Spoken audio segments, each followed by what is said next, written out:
Hi everyone, welcome to our second lecture in our last unit. So go ahead and get into it. All right, so we saw this slide as we ended yesterday, or the last time, and I realized I didn't get as far as I wanted to, and I wasn't so clear on a couple of things. So I'm gonna clear that up and we'll kind of jump into some new stuff. So the two things I wanna make sure are really clear.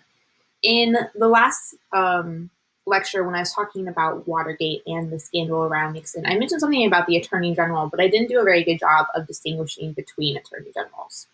So the Attorney General that was under Nixon to begin with, right, he quits, right, and he's going to be the head of Nixon's re-election committee, so CREEP, right? The new Attorney General is going to be the one that is going to refuse to fire the special prosecutor.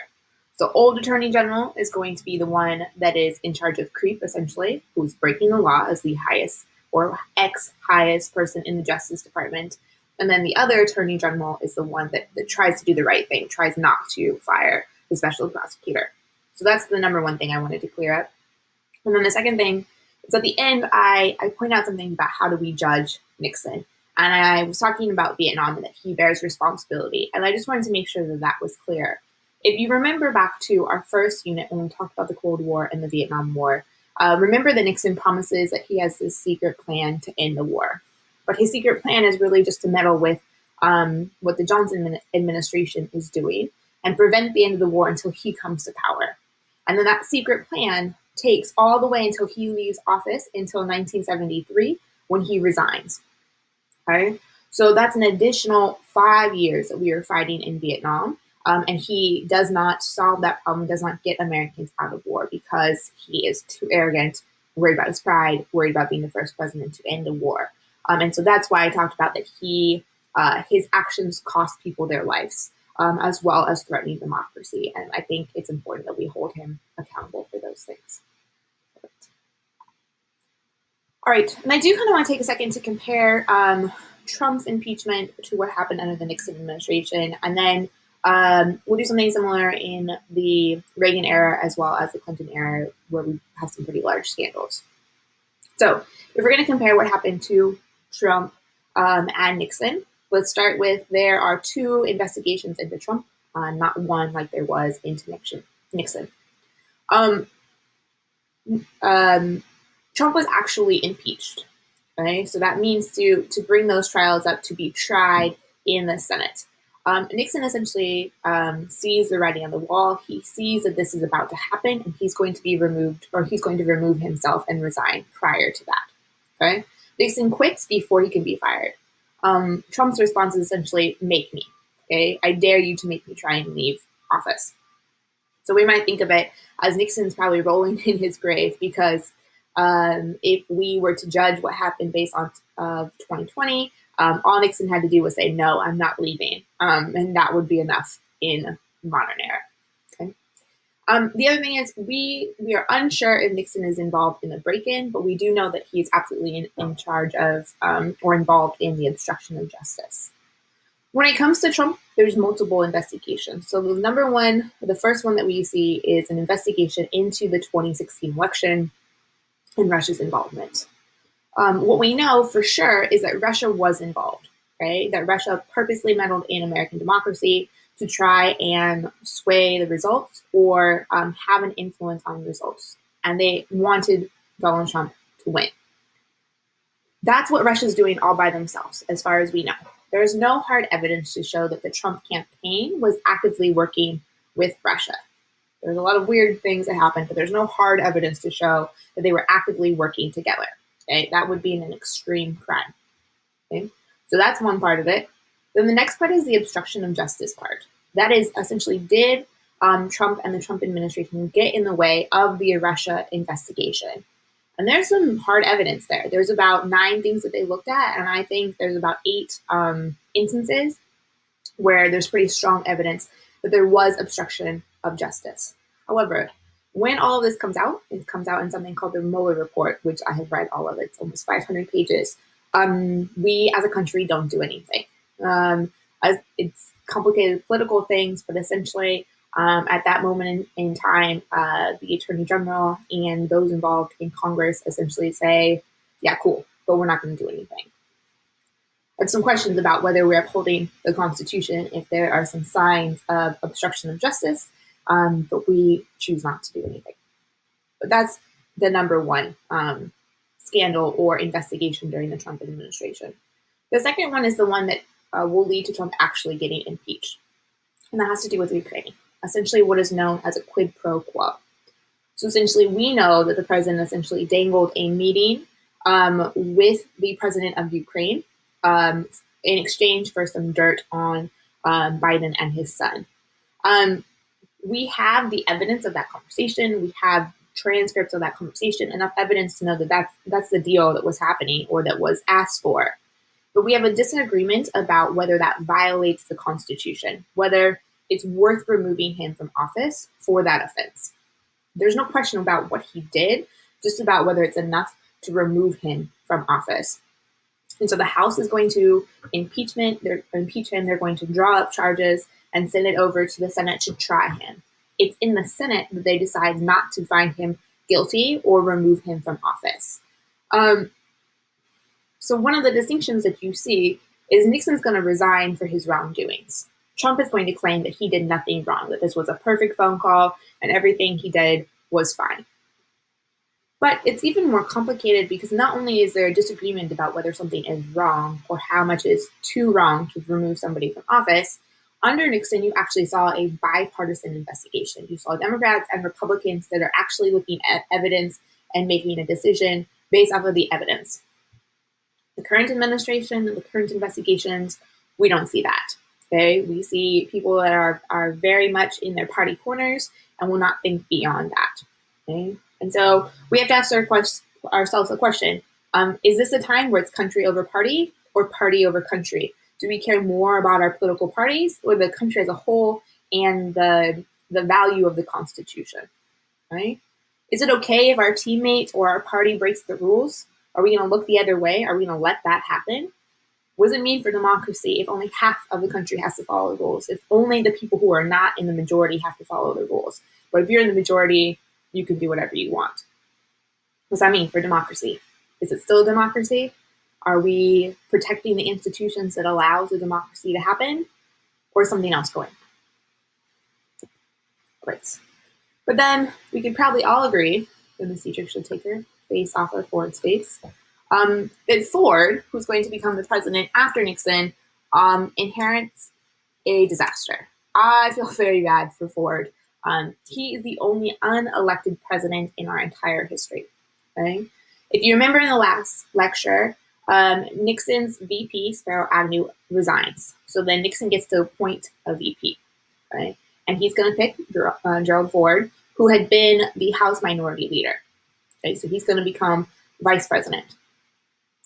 And then when Nixon resigns, he will become president. So he's the only person to become president without being elected first, VP or president. His first decision when he comes to power is to pardon Nixon so that Nixon cannot be held accountable for anything, legally accountable for any of his wrongdoings. This is essentially political suicide for Ford. This is going to make him not really have a chance to win when he actually runs by himself in 1976. And the reason for that is it looks like there maybe was a deal between Ford and Nixon. Essentially, Nixon says, I'll pick you as my VP, and then ultimately you'll become president as long as you pardon me so that I don't get in trouble. I don't think that there's evidence of that. Nothing I've seen convinces me that Ford made that sort of a deal. I believe that Nixon might have asked for something like that, but I doubt that Ford would have agreed to that. What I think is he recognized how hard Watergate was on the country and how demoralizing Watergate was on the country, along with a lot of other scandals and controversies. And so he was trying to help the country move on. So he made a choice, and that allowed the country to heal, but it also maybe did not hold Nixon accountable. Although if all Nixon cares about is politics and power, he definitely was removed from all of that. So maybe he got a little bit of what he deserved. I don't know. Ford is the first president to testify in Congress about his decision. And then there's also 2 attempts on his life in his very first month in office. So here you are committing political suicide, and then people are literally trying to take you out. So one of those people is a follower of Charles Manson, so the cult leader that I mentioned in the last couple lectures. And then another one is right after he gave an anti-gun regulation interview. So no gun regulation, and then somebody tries to shoot him.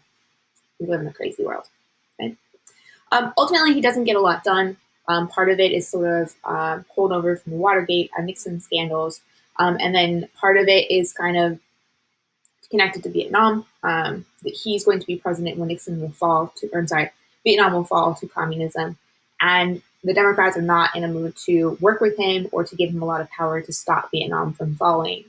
They're going to rely on the War Powers Act. And so Vietnam falls.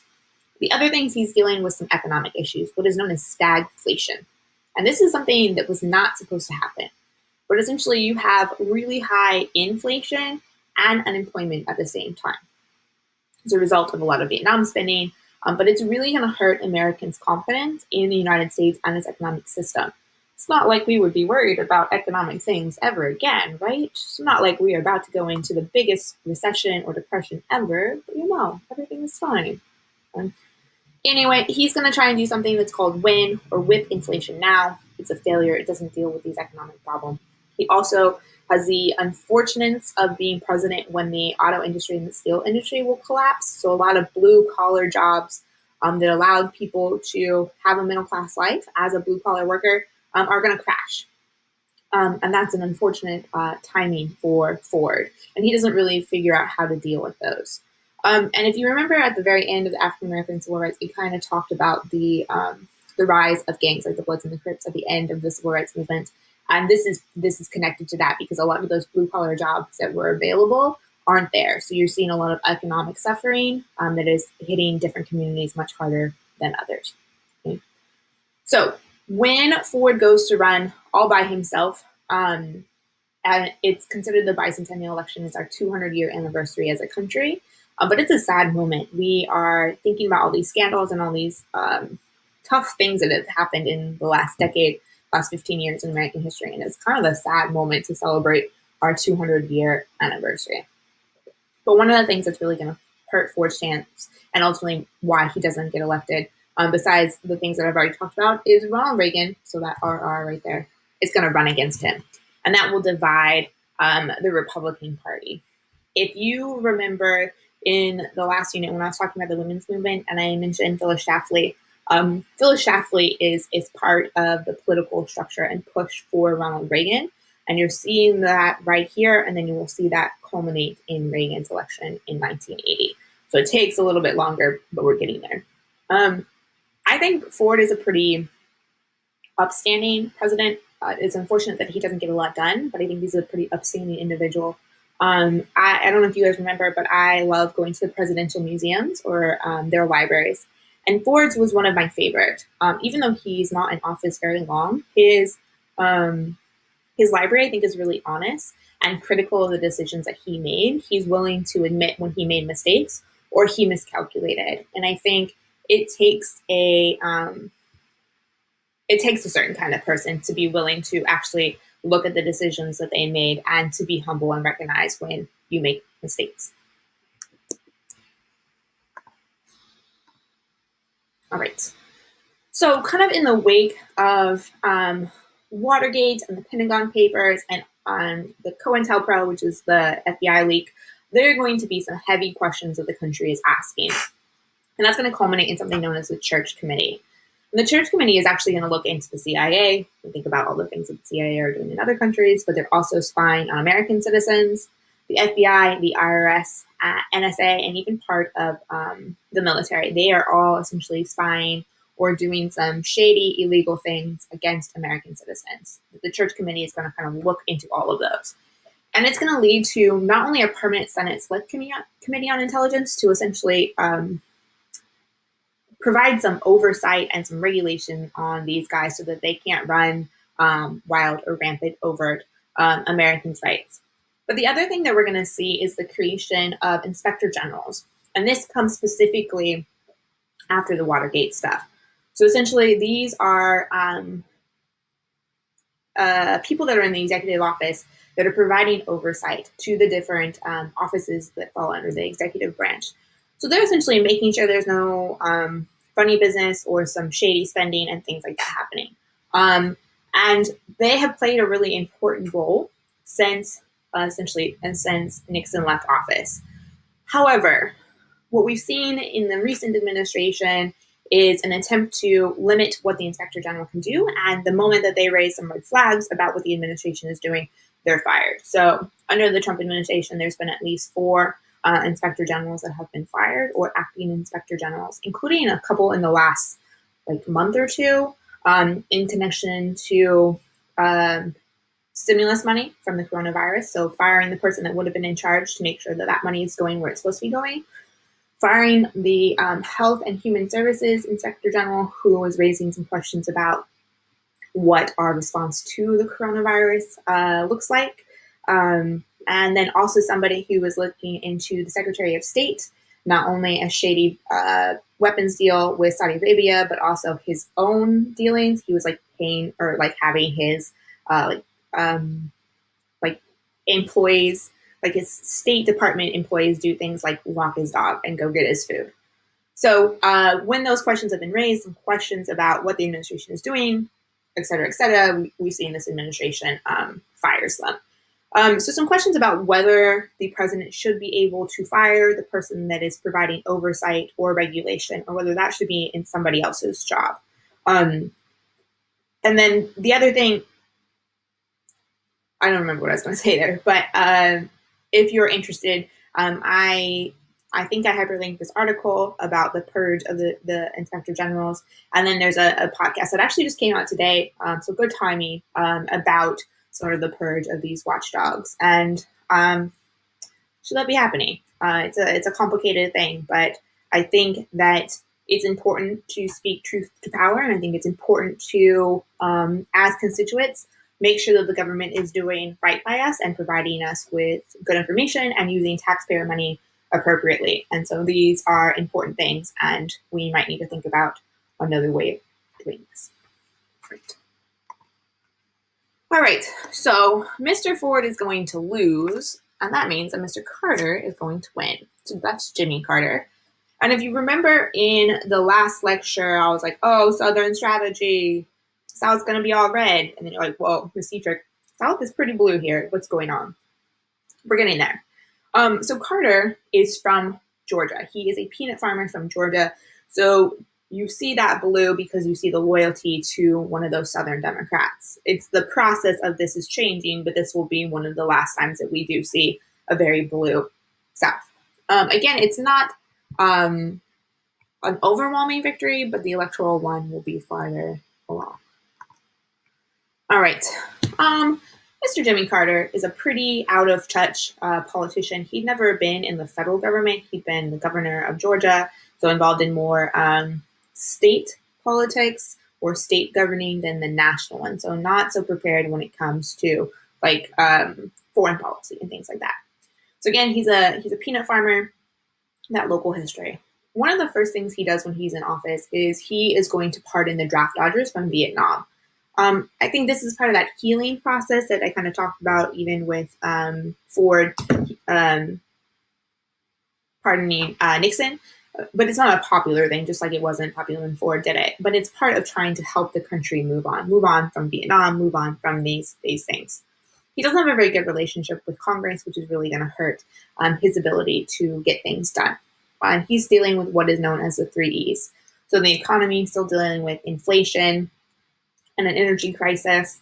In the energy sector, we not only have an energy crisis, we also have some disasters. There's a nuclear power plant that there's an issue there, and so it's leaking, and that's not good. Okay. And then we also have something that, in the environment that's known as Love Canal. And this is essentially, there had been a chemical plant there, if I remember correctly, and those chemicals are in the soil and they're seeping up. It's so powerful that it's like changing children's chromosomes. That's not supposed to happen. So ultimately what they're going to have to do is remove all of those people from Love Canal and relocate them. But we can make a lot of similarities to issues today. If you want to talk about energy, if you want to talk about what happened in Japan a couple of years ago, if you want to talk about pipelines leaking, and those sort of things. And if you want to talk about pollution and kind of consequences of that, you could think about Flint and lead pipes that is leaking into their water. That causes a terrible thing for children as well. There's some things in Southern California. There's a community that is right next to a battery plant, and the consequences of being connected to those chemicals and those pollutions. As well as some things on military bases, they are likely to have water issues as well. And I challenge you to think about this. Where is it that we're going to have these problems? Where pollution or a lack of access to clean water, or we're dealing with some sort of a disaster like this. It's not going to be in our super wealthy areas. It's not going to be in Beverly Hills. It's going to be in different areas. And I ask you to think about, what do you think the demographics look like, particularly in places right now? All right. All right, Carter. I mentioned that he's not very successful when it comes to foreign policy, or he doesn't have a lot of foreign policy experience. He maybe is a little bit too idealistic when it comes to his foreign policy. He has a focus on human rights, which I think is good, but is considered naive at that moment in time. I mean, he's maybe not realistic when it comes to the kind of issues on the ground. In Afghanistan, he's secretly going to back the insurgents against the Soviet Union, and who the Soviet Union is backing. Again, this is part of that proxy war in the Cold War. We will send money to these rebels when the Soviet Union invades. So this is also the detente era that we saw under Nixon, where it's kind of a rolling back. We're going to ramp that back up. Okay. The other thing is, there is going to be an attempt to find a deal again between Egypt and the Prime Minister of Israel. We've talked about these multiple times. That will be a temporary success. They get some progress between sort of Israel and their Arab neighbor in Egypt. It too will be temporary, much like lots of the other things that we've talked about. The thing that's really going to hurt the president, though, is the Iranian hostage crisis. So in the first unit, the Cold War unit, I had you read or listen to something about Iran and the CIA's overthrow of the democratically elected leader in Iran. When that happens, you're going to end up with the Ayatollah who comes to power, so a religious leader. Nope, I messed that up. Let me try that again. So what you actually have is, you have the Shah returned to power. So it's essentially a king. However, he is going to be overthrown by the Ayatollah. The United States will allow him to come to the U.S. for cancer treatment, which is really going to anger the people of Iran. And so kind of in response to that, in their anger, they're actually going to attack a U.S. embassy in Iran and hold people hostage. This is going to preoccupy Carter's presidency or the remainder of his presidency. So it takes over a year. The first attempt to kind of try to rescue these hostages fails, and it actually costs people their lives. And he's not able to essentially solve that. Those hostages are actually released the first day of Reagan's term in office, sort of meant to insult the Carter administration, or Iran trying to insult the Carter administration. I think if you talk to Americans and they think about our relationship with Iran, they often start it in the hostage crisis. Oh, look what Iran did to us. They held our people hostage, blah, blah, blah, blah. You have to understand the context of our involvement in their country in the 1950s, and that we essentially paved the road for this disaster, and we kind of reap what we sow. Okay? If you're looking for a Hollywood movie, the movie Argo, which has Ben Affleck in it, is about the hostage crisis, but it's actually about some of the employees of the embassy that escape, and they hide out in with the Canadian ambassador. And there's a really crazy story about how they try and get them out of Iran. The movie's pretty accurate. The ending is a little over dramatic, but the rest of it's pretty accurate. All right, nail in the coffin for Mr. Carter is going to be that he's going to say that there is a crisis in confidence in the country. And to many American citizens, it sounds like he's blaming them for America's problems. They do not like that. They essentially are like, Carter, you are the president. It is your job to figure this out. And so they are going to repay him by electing somebody else as president. So he will be a one-term president. Ted Kennedy, much like Reagan did in the election prior to this, is going to split the party. He's going to split the Democratic Party. And so that will also hurt Carter's chances. While Carter is a pretty ineffective president, he is pretty effective as a politician, or I would say an activist when it comes to human rights after he's left office. That man is 95 years old. He's our oldest living president, and he still participates in like Habitat for Humanity and like builds houses. A couple summers ago, he was hospitalized for dehydration after being part of one of these building projects. And then a couple days later, he was right back out there. I was lucky enough to go to the Carter Library. So I spent a week there as part of the PD thing. And he was there. He was walking around, and we missed him. I was so sad that I didn't get to see Carter. It just, history, and he's still alive, and so that would have been pretty cool. But I missed my chance. All right, last thing on Mr. Carter. This is a picture of him with Coretta Scott King, so Martin Luther King Jr.'s widow.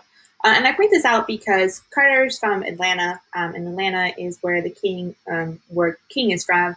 And Carter worked with Coretta Scott King and actually with Coca-Cola, and kind of the combination of all these is why you're going to see memorials to King and his legacy protected in Atlanta.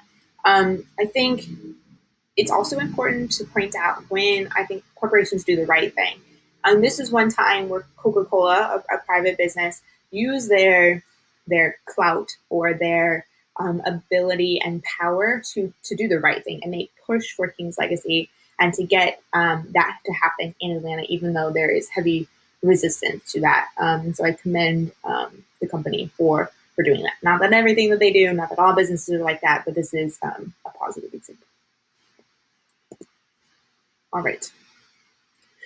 Really quickly, if for some reason you were thinking about doing AP government next year, Miss Lalonde, who is the teacher, she has given me a list of all of the Supreme Court cases that you would need for that class. And so I've included them here because I think I work you guys really hard, particularly the first term.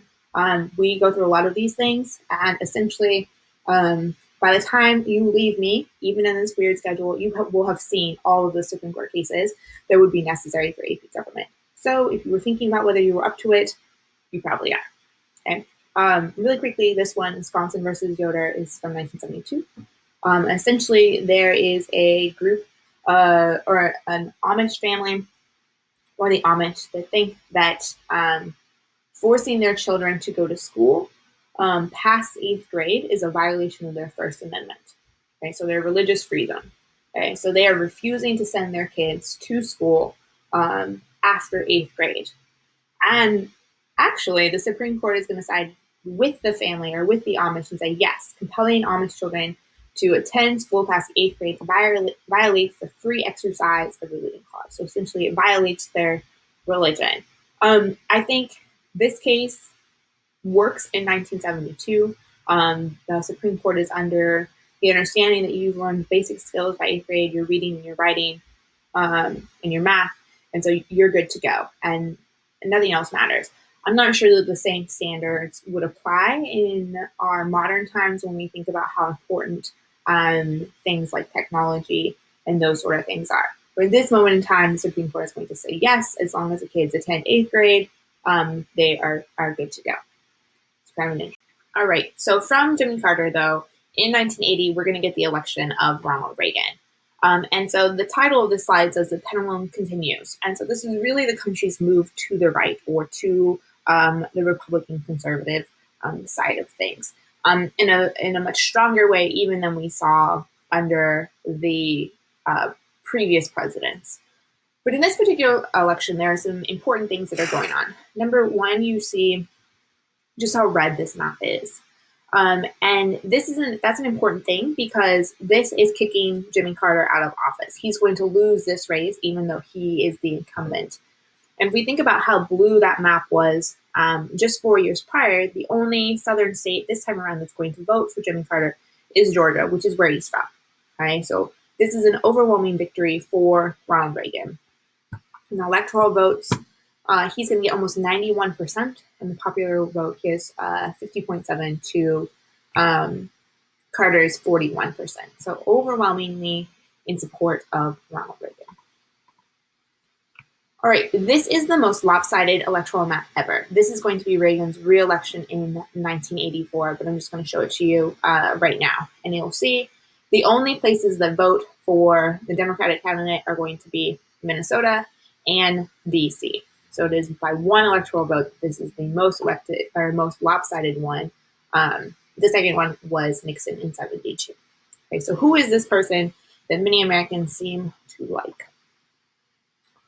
All right, Mr. Reagan. Again, I'm reusing my slides from before, which normally I would do these notes with you, so that's why there's so much writing on there. You do what you need. I'm not going to read every single word. I'm just going to kind of go through these. Okay. All right.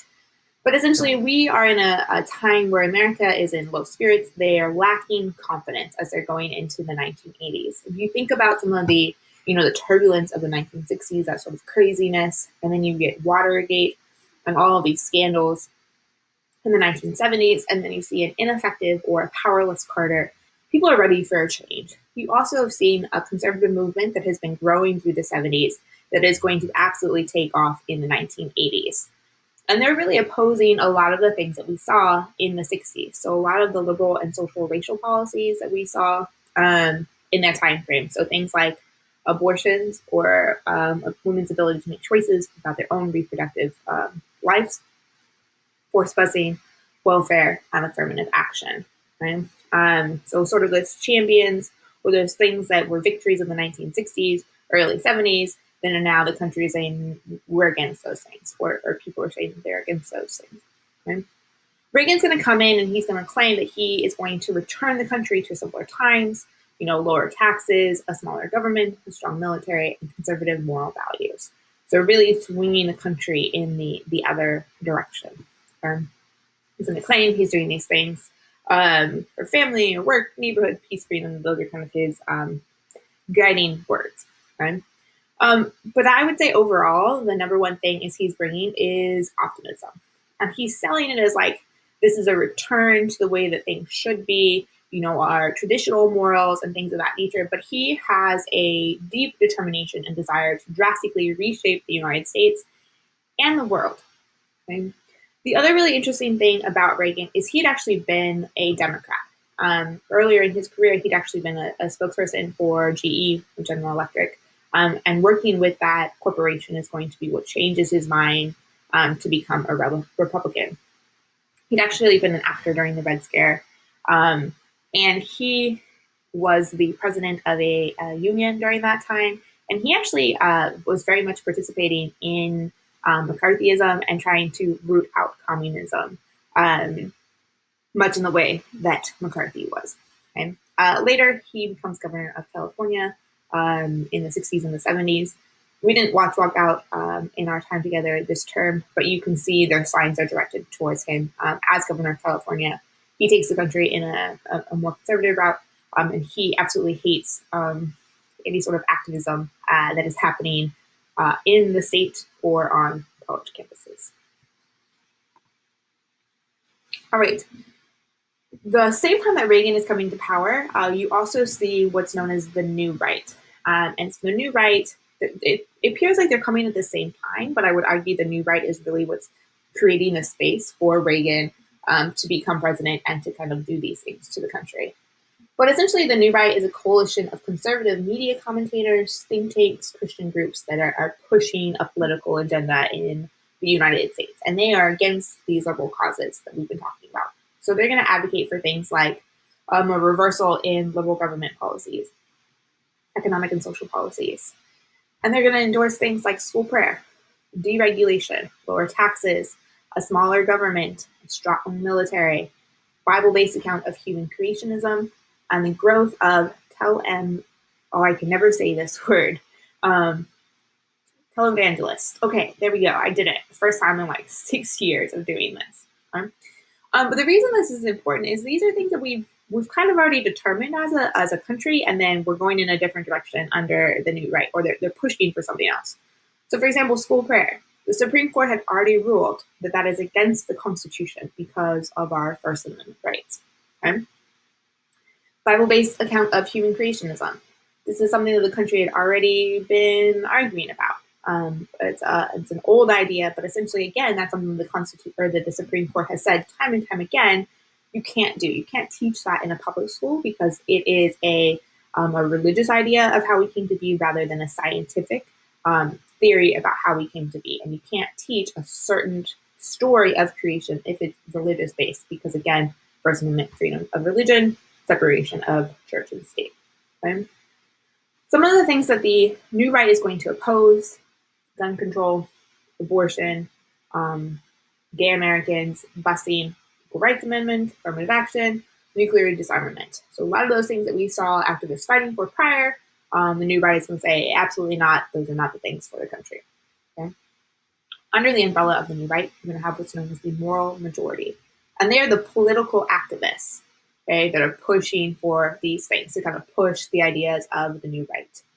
And then under that umbrella, we also have what is known as the Reagan Democrats. And they are going to be Democrats that are going to switch parties to vote for Reagan because they are frustrated with the liberal policies, or what they view as liberal policies of the Democrats. All right, one of the things that makes Reagan so successful is he has a magnetic personality. So they give him some nicknames, things like the Velvet Steamroller, the Great Persuader, the Great Communicator. He can get you to say yes. If you remember back to me talking about Johnson also has a powerful personality. But Johnson is more of like a force. He's going to essentially push you, whereas Reagan's going to talk to you and you won't even know that he has persuaded you to do what he wants. That he's just kind of smooth with it, whereas LBJ is like more in your face. Okay? The other thing is Reagan has his wife, and he is going to put his wife in charge of something called the Just Say No drug campaign. Essentially, all you have to do is say no, and you won't be addicted to drugs, and we'll just solve all these problems. This is a continuation of something that we saw under Nixon. It's also something that you will see in the documentary 13th, in a very silly commercial about how you say no to drugs. You guys might be familiar with this. Some of like the DARE programs and things when you were kids, you probably signed some contract that said you would not do drugs. All right. Reagan's presidential agenda when he actually gets into office is going to look very similar to the new right. So he's essentially very tightly aligned himself with the new right and the things that they would like. So he's going to pledge to do things like reduce bureaucracy. So reduce some of the offices in the government, or kind of the people involved in things in the government. Deregulate. Right? Essentially get rid of some of the restrictions that are placed on businesses and elements of the government. Cut taxes, but increase defense spending, or the defense budget, which we'll talk about. There's a problem. If you're going to cut taxes, but then you want to spend a bunch of money on the military or the defense, that's going to be an issue. Okay? Appoint conservative judges, and take a really hard line with the Soviet Union. So we had seen detente, we'd seen an effort to kind of roll back our tensions with the Soviet Union in the 1970s. And he is going in the opposite direction. So they're the evil empire that we got to take out under Reagan. Right? In the beginning of Reagan's time in office, Congress is going to work with him. They're going to do tax cuts, eliminate some of these social programs, reduce the budget, et cetera, et cetera. Right? If they are not willing to give in to him, he will do things via executive order. So he's willing to roll back regulations or push the envelope with his executive actions. Okay? The other thing that's going to help him win support for his agenda is he too is almost assassinated. And there's this crazy moment where he says, "I forgot to duck," and that is because somebody tried to assassinate him, and he gets hit in the chest. And what we know is oftentimes when politicians face some sort of crisis, whether it's an assassination attempt, a terrorist attempt, whatever it is, that their poll numbers are going to increase because the country feels for them. They feel sorry for them, or they feel bad, or their sympathy that they are going to extend to this person. Okay. So again, the poll numbers are going to increase. This is this crazy picture from the assassination scene, or the almost assassination scene. He is shot by somebody named John Hinckley Jr., who's trying to impress the actress Jodie Foster. I promise you, trying to assassinate somebody is not how you win somebody over, but it is what it is. So he is going to plead not guilty by reason of insanity, and he will actually be locked up in a facility until about 2016, and then he'll be released to his elderly mother. So he's out there. However, Reagan does not die, but his press secretary is shot and will be paralyzed. And the press secretary's name is James Brady. Okay? When James Brady dies in the 2000s, they will rule it as a homicide because it's as a result of the complications from the shooting. Because Brady is shot and paralyzed, they will actually create a gun regulation act or bill named after him in the 1990s, and his legacy and what happens to him will be used to kind of push a gun regulation agenda. He in the White House, where we have the press briefing room where the press secretary or the president will give speeches or talk to the press. And it's actually named after James Brady, even today. And he's going to get replaced by somebody who's named Larry Speaks. And he will be important for the AIDS crisis. And you will hear him in the video I'm going to have you watch for one of your journals. Okay? The other thing is when Reagan is almost assassinated or there's this attempt on his life, he's going to use sort of the fact that the polls are in his favor or that Americans feel sorry to make a really decisive decision.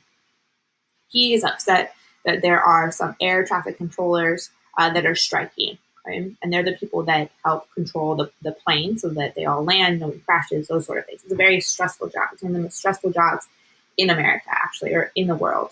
And there are about 11,000 that are striking for better working conditions, wages, things like that. And he actually will fire all of them, which is kind of an incredible move because this is a group that supported him in his election. But he thinks that they should not be striking, that they essentially need to get back to work. And so he fires all of them. All right, this is just for fun. There's a show called Timeless, and they do an episode about Reagan's assassination attempt. They also do one about JFK, Watergate, and things like that. So if you're interested, you like history, but you also need something just fun to watch, I highly recommend the show. It's quite good. You can find it online. Whoop, clicking buttons.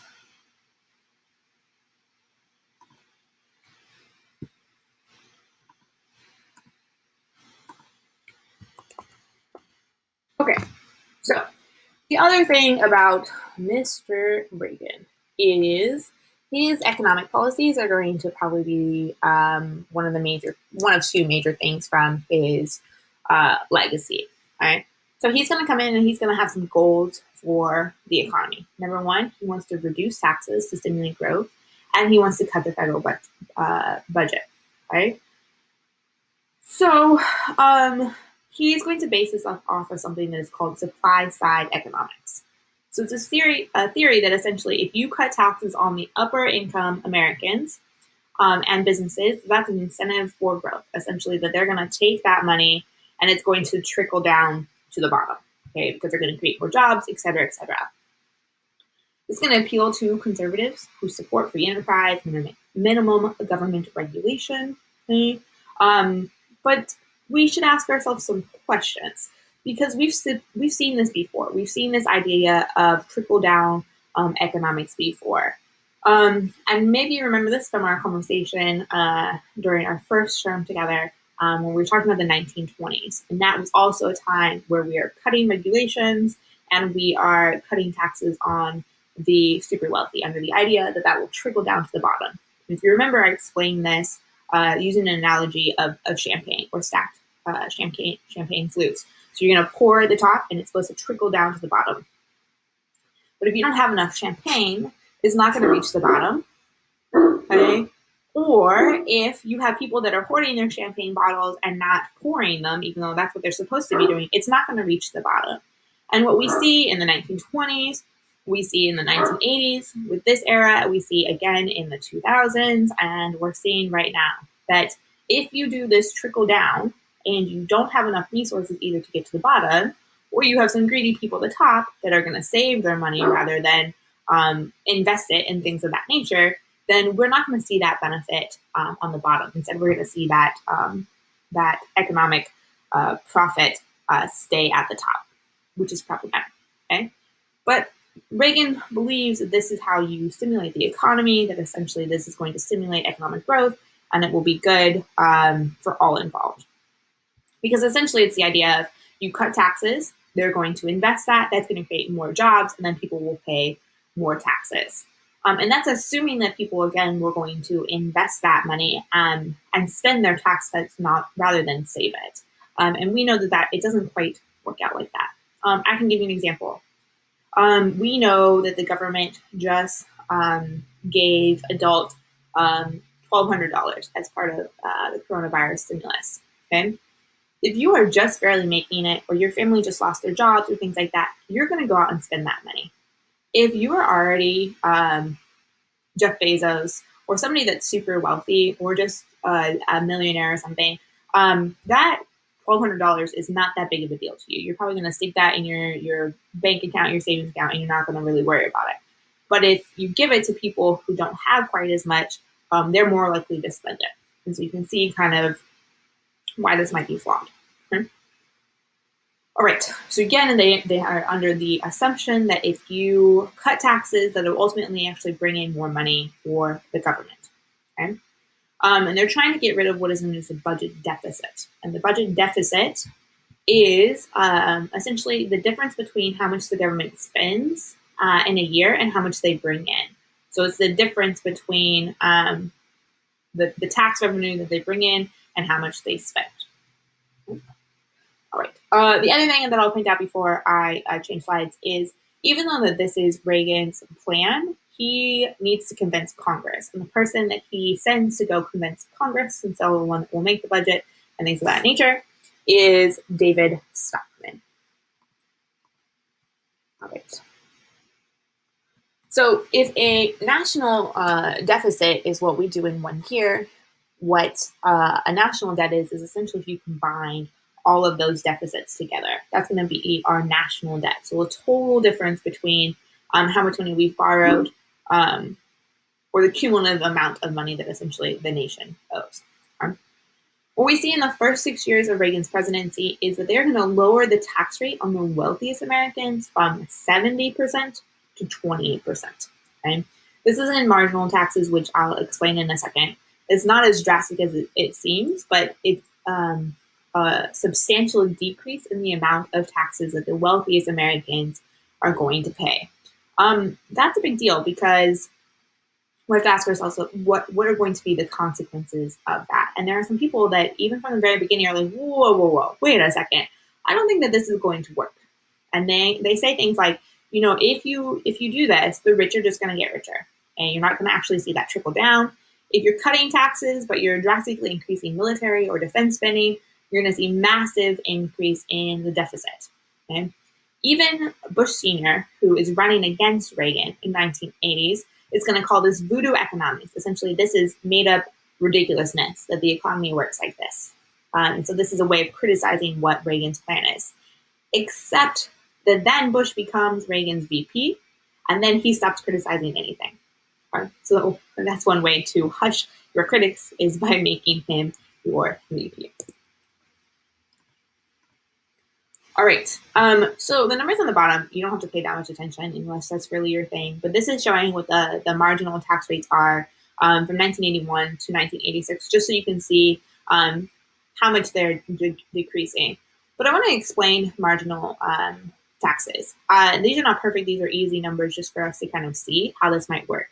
So the way it would work is on our first, let's say $50,000, okay, we would pay 20% tax on that. Okay, so if you and I make $50,000, we're going to pay 20% on that. So we'd pay $10,000 in taxes. Okay, let's say I actually make $100,000.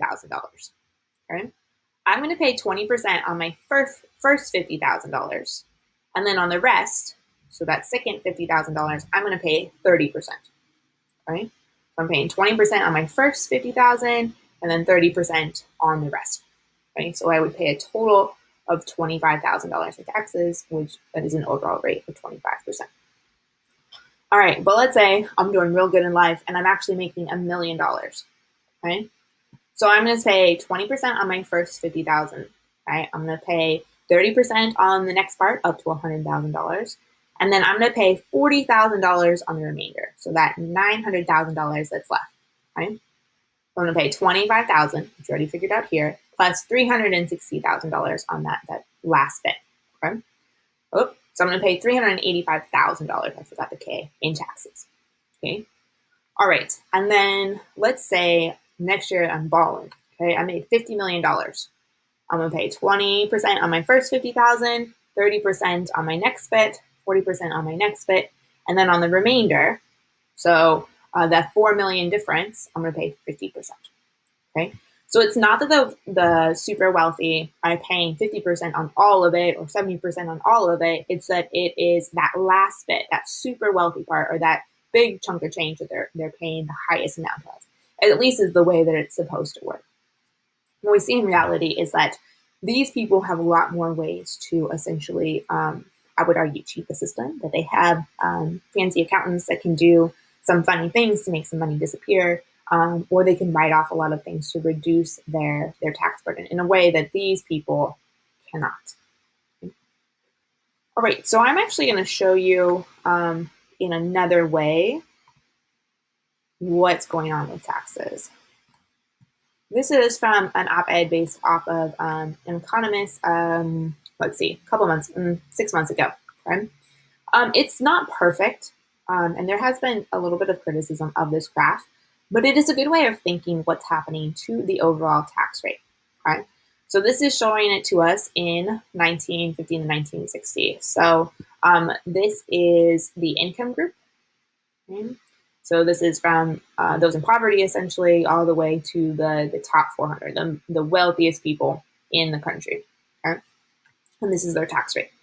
So we see in the 50s and the 60s, we see that the poorest people are paying the lowest tax rate, and the wealthiest are paying much higher. Okay? But we're going to make some changes. So by the 1970s, that number has drastically decreased. Okay? Decreasing, it's doing a little bit of funny things, and then you're going to see, by the time we get to 2005, it's decreased quite a bit. So it is just over, essentially, where the lowest percentage is.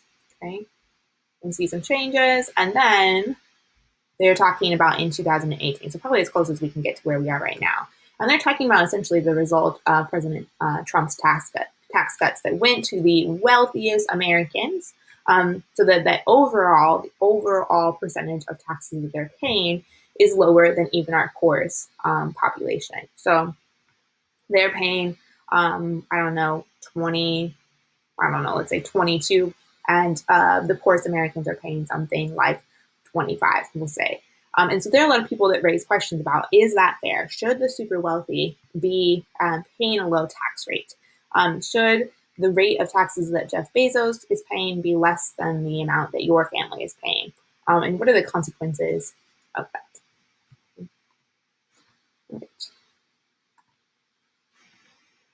Right. Let's see, what happened on my side? Here we go. Okay, so what we're going to see is that in the early days of Reagan putting this system into place, we're going to see the United States is going to go into what is considered the worst recession since the Great Depression up to that moment. In the 2000s, we'll see the Great Recession, but that hadn't happened yet, and then we think about what's going on in our country right now. But in the 80s is the worst thing that they've seen since the 1930s. So we're going to see unemployment skyrocket. We're going to see government revenue go down, just like critics had warned, and that federal spending is going to soar, mostly to that defense budget, right? So the federal deficit is going to skyrocket. All these things that Reagan said would not happen are coming true. The Federal Reserve Board is going to contribute. They make some false moves, essentially, that don't help. But ultimately, we'll start to see a recovery in 1983. But from the macro level, if we were to just peer down at the United States, sorry about the dog. If we just peer down at the United States, on an overall level, it looks like we're doing better. But if we look at the micro level, we look at what's happening with individual families, or particularly those in the lower economic categories, we see that this is not an even recovery, that people are really, really struggling. So You will see inflation decrease. You will see reduced interest decrease. The economy is going to grow. Unemployment is going to decrease, but the revenue is still behind that spending, and it's going to really favor the wealthy. There are going to be calls for a balanced budget to try and deal with the deficit, and later we'll see a little bit of a tax increase. One of the things I really want to point out is kind of in this recession of like, oh no, we have such a shortage of money. We must cut domestic spending. We must cut all of these social programs.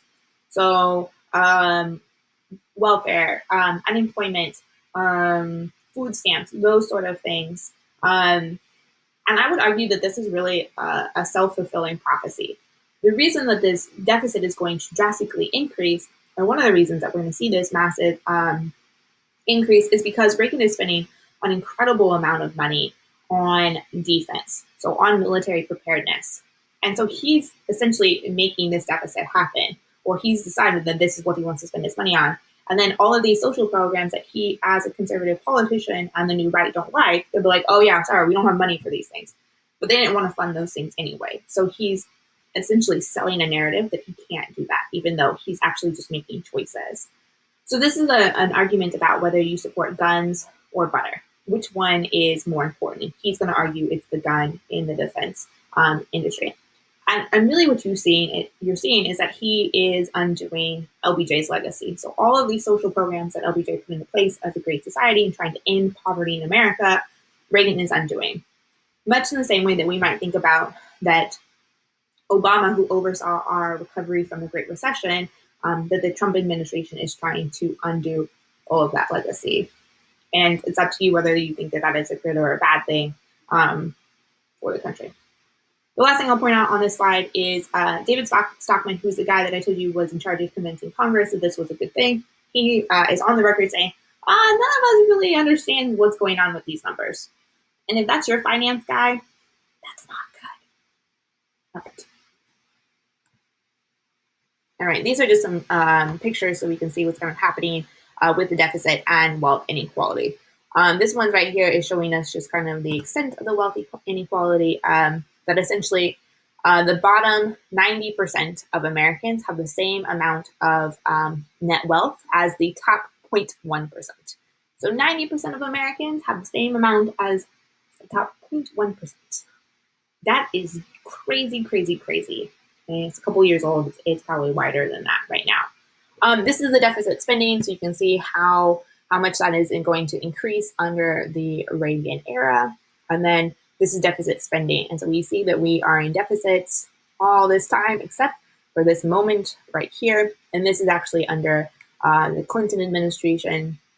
And before we get too excited about wanting to give Clinton credit for this, we'll talk about how he's not really responsible for that. But we see this massive deficit spending right here. And then if we want to think about where we are as a country today, we are $22 trillion in debt. So not just a yearly deficit, but a massive debt. This number is old too. This does not include all of the money that we're spending on the coronavirus stimulus stuff, which is honestly not enough. They're going to have to drastically increase that number. So we'll see what this looks like in the next couple of years. Fun times, guys. Fun times. All right, I have talked for plenty on this, so I'm going to go ahead and stop, and we will talk about Reagan's foreign policy when we pick up next time.